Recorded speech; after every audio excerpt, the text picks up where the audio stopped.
ఇది అయోధ్య. మేము వెళ్ళిపోతున్నాం. రాముల వారిని దర్శించుకుని రామకథను చదువుతూ రాముని గురించి వింటూ శ్రీరామ రక్ష స్తోత్రం చదువుకున్నాం. ఇంకా కాస్త భజన చేసుకున్నాం, జపం చేశాం, సరయూ స్నానం చేశాం. రాముని వదిలి వెళ్ళిపోతున్నామే. ఇప్పుడు కొంచెం బెంగగా ఉంది. ఏమిటో రామా, నిన్ను వదిలి ఎంత తొందరగా వెళ్ళిపోతున్నామా తండ్రి? చక్కెర పడిపోయింది తండ్రి, రైల్లో ఉన్నాం. ఇదంతా నీదే కదా తండ్రి. ఈ భూమండలమే ఇక్ష్వాకు వంశస్థుడు కదా తండ్రి. రామచంద్ర, నీ మట్టిలో మళ్ళీ దొల్లాడాలి తండ్రి. సరయులో స్నానం చేశాం, నీ దర్శనం దగ్గరగా చేసుకున్నాం తనివి తీరా. కానీ ఇంకా కాసేపు కూర్చుని నిన్ను ఇంకా కీర్తించి వెళ్తే బాగుండనిపిస్తుంది.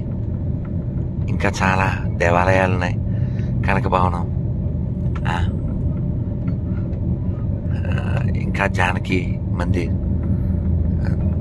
ఇంకా చాలా ఉన్నాయి తండ్రి. నిన్ను ఇంకా కీర్తించాలి తండ్రి, నిన్ను ఇంకా ప్రార్థించాలి. పరంధామ రామచంద్ర, అందరికీ పాదాలకు మొక్కి వినమ్రతతో చెప్తున్నాను. అందరూ ఒక్కసారి శ్రీ భాష్యం అప్పలాచార్యులు వారు చెప్పిన రామాయణం మనసు పెట్టి వినండి.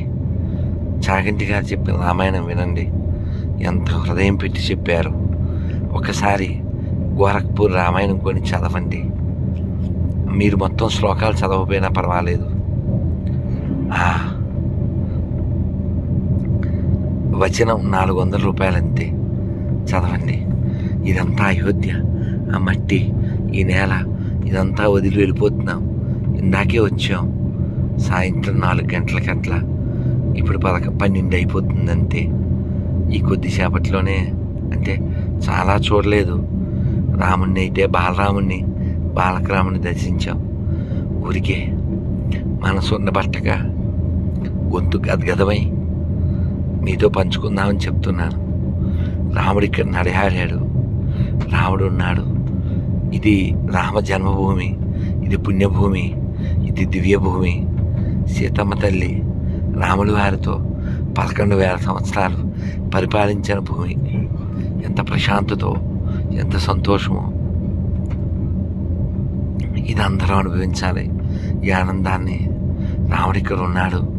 భరతుల వారు రామచంద్రమూర్తి వచ్చే వరకు జట్లు కట్టుకుని నేల మీద పడుకుంటూ ఎంత తపస్సు చేశాడో.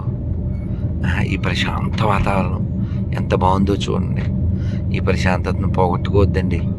ఈ సంతోషాన్ని, ఆనందాన్ని, ఆహ్లాదాన్ని కోల్పోవద్దండి. ఈ రామరాజ్యం అందరికీ ఆనందాన్ని ఇస్తుంది. మీరు చూడొచ్చు, ఇక్కడ ఎన్నో చిన్న దేవాలయాలు ఉంటాయి. ఎంతో ప్రశాంతత, ఏ ఎడారి మత దరిద్రం ఉండదు. మీరు చూడొచ్చు, ఎంత సంతోషమో చూడండి. వెళ్ళిపోతున్నాం రామ, నిన్ను వదిలి వెళ్ళిపోతున్నావా తండ్రి?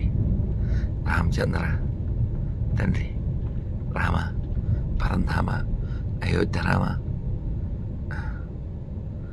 ఒకసారి లవకుశ సినిమా చూస్తే కూడా మనకి రాముడి యొక్క వైభవం అర్థమైపోతుంది. వినండి, చదవండి, రామకోట రాయండి. రామ రామ పరంధామ, రామ పరంధామ, రామ తండ్రి.